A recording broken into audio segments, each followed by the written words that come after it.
We talk a lot at the Traders Expo about during the trading day and finding the right trades, but how do you get ready for the market open? What should you be doing to plan your day and to plan the trades you're going to take? My guest today is Anne-Marie Band to talk about that.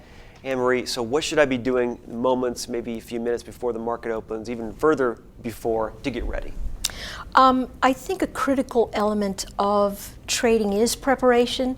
So it should be either the night before if you're looking for something that's a little bit longer trending, and then at least a couple of hours before if it's intraday.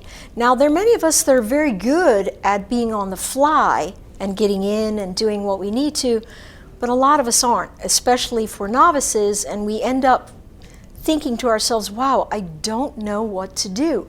And if you find yourself in that space, it means that your preparation has not been adequate. Now, a lot of us do a ton of homework, so we think we're preparing, but studying the stock and looking at it and seeing what the trend is, that's not really preparation. Preparation is, if it hits this spot, I'm going to do this if all my parameters hold.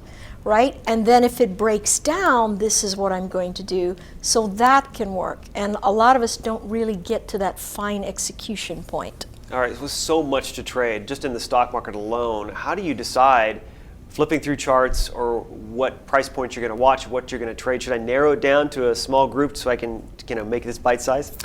That's what I do, really. I look at the futures market, but I also look at Apple, Amazon, Baidu, Netflix, Google, those sorts of things. And you can still trade those if you don't have large accounts, because you can use options that are very liquid and very often have very tight bid-ask increments and a lot of opportunities there.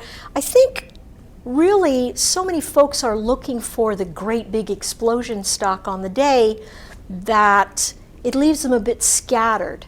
And so for me, it's always been easier, hey, I'm just going to sit with these guys and watch them, and when they move, I'll go.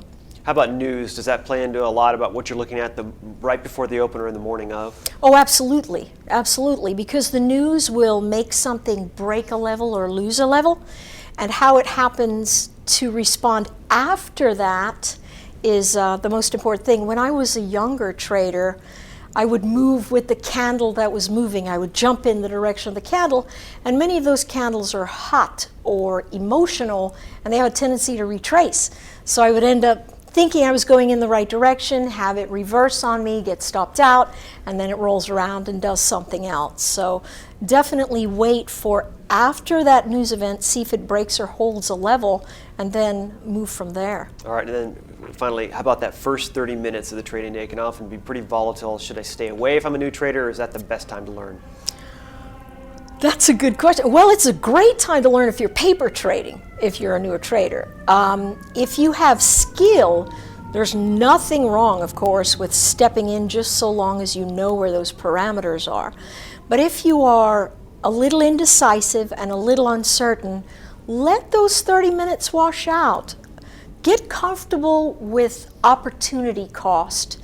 Many of us look for that bottom. I got to get that bottom, or I got to get that top. Give that away so that you can have higher probability. Wait for things to settle out and then move in, and leaving the first 30 minutes will help you do that. Anne-Marie, thanks for your time. Thanks very much for having me. You're watching the MoneyShow.com video network.